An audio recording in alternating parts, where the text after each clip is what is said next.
अनंत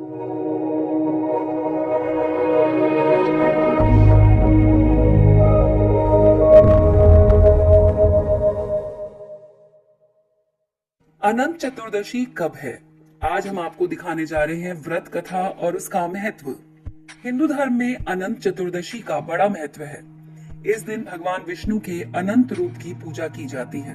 भाद्रपद माह के शुक्ल पक्ष की चतुर्दशी को अनंत चतुर्दशी कहते हैं।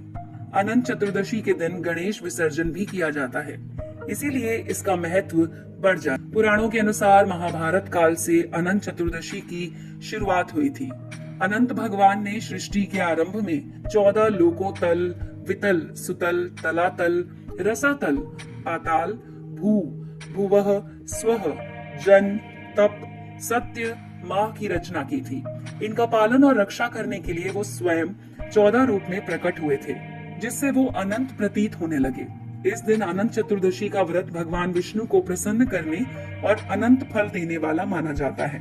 इस दिन भगवान विष्णु के विष्णु सहस्त्र नाम का पाठ करने से व्यक्ति की सारी मनोकामनाएं पूरी होती हैं। तो आइए आपको बताते हैं अनंत चतुर्दशी की व्रत कथा। प्राचीन काल में सुमंत नाम का एक नेक तपस्वी ब्राह्मण था। उसकी पत्नी का नाम दीक्षा था। उसकी एक परम सुंदरी, धर्मपरायण और ज्योतिर्मय कन्या थी। उसका नाम सुशीला था। सुशीला जब बड़ी हुई तब उसकी माँ की मृत्यु हो गई। पत्नी के मरने के बाद सुमंत ने कर्कसा नामक स्त्री से दूसरा विवाह कर लिया और सुशीला का विवाह सुमंत ने पौंडिन्य ऋषि के साथ कर दिया। विदाई में कुछ देने की बात पर सुमंत ने कुछ ईंट और पत्थरों के टुकड़े बांधकर दे दिए। पौंडिन्य ऋषि दुखी होकर अपनी पत्नी को लेकर अपने आश्रम की ओर चले, पर रास्ते में रात हो गई। वो नदी तट पर संध्या करने लगे। सुशीला ने देखा वहां पर कुछ स्त्रियां सुंदर कपड़े पहनकर किसी देवता का पूजन कर रही थी। सुशीला के पूछने पर उन स्त्रियों ने अनंत चतुर्दशी के व्रत की महत्वता बताई।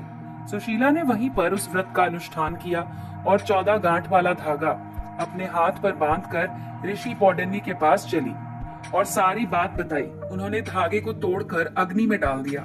इससे भगवान अनंत का अपमान हुआ।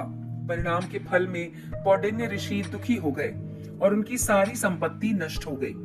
ऋषि ने सुशीला से इस दरिद्रता का कारण पूछा तो सुशीला ने धागे को जला देने वाला कारण बताया। इससे वो निराश होकर पश्चाताप करने वन में चले गए और कई दिनों तक भटकते रहे। इस तरह भटकते भटकते एक दिन वो गिर पड़े। तब भगवान विष्णु प्रकट हुए और बोले कि तुमने मेरे धागे का अपमान किया, इसीलिए तुम्हें दरिद्रता का सामना करना पड़ा। तुम्हारे इस पश्चाताप से मैं प्रसन्न हूँ, इसलिए तुम घर जाओ और 14 वर्षों तक अनंत चतुर्दशी का व्रत करो। इससे तुम्हारा दुख दूर होगा और धन धान्य से संपन्न हो जाओगे। पौंडिन्य ने ऐसा ही किया और उन्हें सारे क्लेशों से मुक्ति मिल गई। इस दिन भगवान विष्णु को अनंत सूत्र चढ़ाया जाता है और पूजा के बाद इस सूत्र को रक्षा सूत्र और अनंत देव के तुल्य मानकर धारण किया जाता है। ये सूत्र हर संकट से रक्षा करता है। इस सूत्र में 14 गांठें भी लगाई जाती हैं, जो श्री हरि के द्वारा 14 लोकों की प्रतीक मानी जाती हैं। तो ये तो थी कथा अनंत चतुर्दशी की। अगर आपको हमारा ये वीडियो पसंद आया हो तो इस वीडियो को लाइक कीजिए और अपने दोस्तों के साथ शेयर कीजिए।